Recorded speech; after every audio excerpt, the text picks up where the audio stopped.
Ce dont on parle aujourd'hui, Madame la Présidente, c'est une immigration réussie. On ne dit pas qu'on ne veut pas d'immigration, bien au contraire. Bien au contraire, Madame la Présidente. Et l'ensemble de mes collègues qui se sont exprimés aujourd'hui de notre formation politique ont dit ça. Ils ont parlé d'assurer le succès de ces gens-là. Mettez-vous dans la peau de quelqu'un qui quitte son lieu d'origine, qui abandonne, même s'il part avec sa famille immédiate, là, il abandonne sa famille plus élargie, il abandonne ses amis, il abandonne ses lieux d'origine. On n'a qu'à penser à l'émotion qu'on vit quand on va voir la maison dans laquelle on a grandi. Moi, je suis natif de Sainte-Terre en Abitibi. C'est pas très proche d'ici, puis c'est pas très proche de où est-ce que j'habite.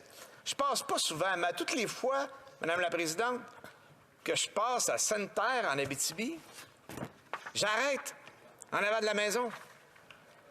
Je suis même allé jaser avec le nouveau propriétaire la dernière fois. J'ai pas osé demander de rentrer, mais maudit que j'aurais aimé ça. Pour revoir ces lieux-là qui me semblaient à l'époque si immenses, puis qui sont en fait, quand tu vas voir, si petits parfois. Hein, la perspective, ça change avec le temps.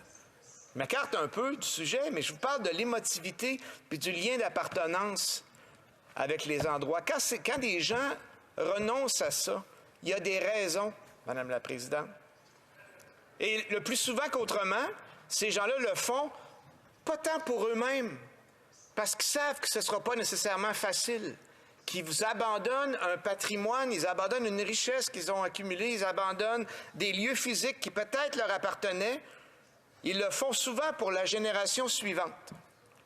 En se disant, ben moi, je vais avoir un peu de misère, mais je pense qu'au Québec, au Canada, mon enfant aura un meilleur avenir. On n'a pas le droit. On n'a pas le droit de ne pas les accueillir convenablement. C'est ça qu'on vous dit aujourd'hui. On parle d'humanité. On parle de respect. On parle de richesse. On parle d'être humain.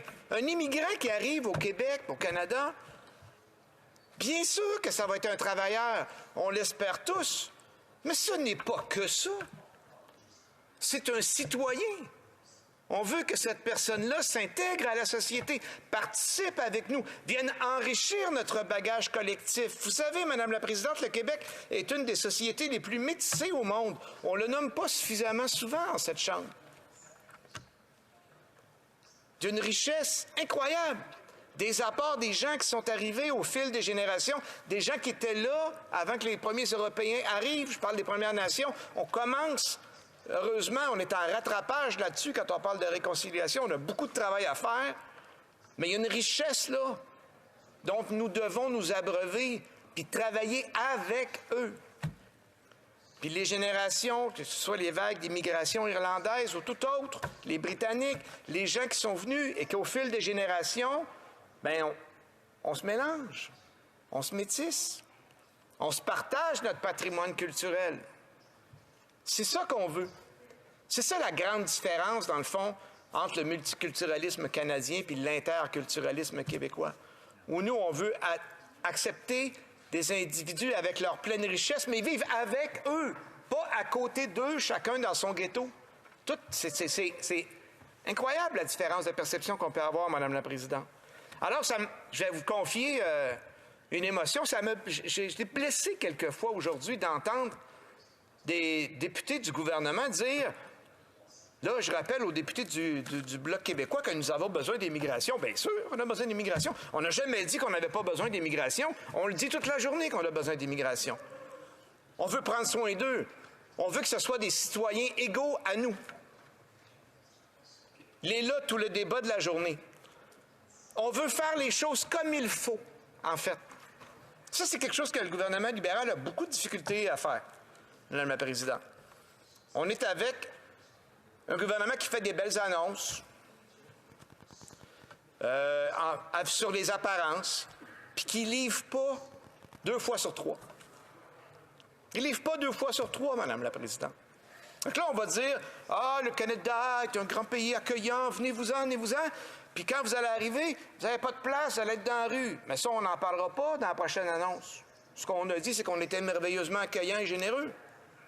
Nous, on veut être merveilleusement accueillants et généreux pour vrai. Et pour faire ça, il faut bien faire les choses et, premièrement, travailler en équipe. Ça, c'est dur pour le gouvernement libéral, Madame la Présidente. Travailler en équipe. Consulter les provinces et le Québec. Mais juste pour vous dire, le Québec demande que ce soit révisé. Ils demandent d'être consultés. Ils disent pas on n'en veut plus. Ils disent on en veut mieux. On veut que ces gens-là soient productifs. Et pour qu'ils soient productifs, il va commencer par falloir reconnaître leurs compétences.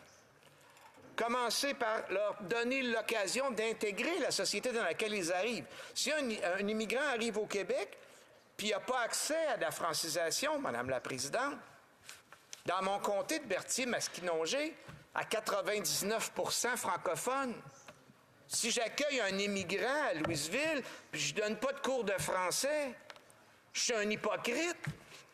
Je fais semblant d'être accueillant.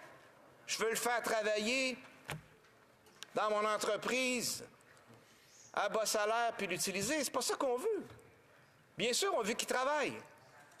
Mais on veut qu'il soit avec un niveau de vie décent. Donc, c'est quoi le nombre qu'il faudrait recevoir? Mon collègue de Montarville, tantôt, a parlé de différents seuils identifiés par différentes formations politiques du Québec. Je trouvais ça le fun quand il a fait ça parce que, effectivement, c'est peut-être le Parlement du Québec qui devrait déterminer la quantité. Et pour ça, il faut que le fédéral s'informe. Moi, j'ai beaucoup de difficultés à vivre, Madame la Présidente, avec un gouvernement fédéral qui, d'un bord, fait des beaux discours, puis dit, bien, voici le nombre d'immigrants que vous allez recevoir, puis de l'autre main, va dire aux provinces, bien là, t'as peu, l'argent pour le logement social, comment tu vas faire ça? Non, moi, je veux que tu fasses ça à ma façon. Voici telle condition. Je te donnerai pas ce que tu as demandé. Je vais te donner un dixième. Pour la santé, ben là, la santé, on fait beaucoup pour la santé. Il faut faire des discours sur la santé, puis ne pas faire les fichus transferts de santé convenables. Ne pas répondre aux demandes des gouvernements provinciaux et du Québec. Moi, j'appelle ça du mépris, Madame la Présidente. C'est du mépris pur et simple. Ces gens ne connaissent pas ça, la santé. Puis là, ils vont dire aux provinces, non, je ne vous fais pas les transferts. Les demandes unanimes des provinces qu'on a repris pendant des mois ici. Ils n'ont pas été... On n'y a pas répondu adéquatement, Madame la Présidente. Ça, c'est pas acceptable. C'est pas acceptable. La démarche du Bloc québécois aujourd'hui, elle demande d'agir de façon responsable, en prévision. Est-ce qu'on a les logements? Si on n'a pas les logements, ou si on pense qu'on va en avoir besoin de plus, on peut-tu, avant de faire rentrer 100 000 personnes, essayer de commencer à construire des logements? Je ne vous dis pas de refuser les réfugiés, c'est pas de ça qu'on parle. On parle des cibles, chiffrées. Donc, on peut-tu mettre en œuvre le logement? Pour ça, il va falloir être un peu plus respectueux des paliers de gouvernement qui sont différents, puis les financer adéquatement. Arrêtez de jouer à Joe connaît tout. Hein? Je sais tout, je connais tout, mais je fais rien. C'est pas mal ça qu'on voit, moi, ici, depuis 4 ans. Là. Monsieur le Président, maintenant. Hein? Je connais tout, je vois tout, je possède la vérité, mais je suis responsable de rien. C'est ça qui se passe ici, Monsieur le Président. Donc, je demande, puis ce qu'on demande au gouvernement fédéral, c'est de parler avec le Québec et les provinces, puis d'être raisonnable, puis d'établir ça ensemble, puis de mettre les ressources nécessaires à cette intégration-là. Merci, Monsieur le Président. Bravo. Questions et commentaires.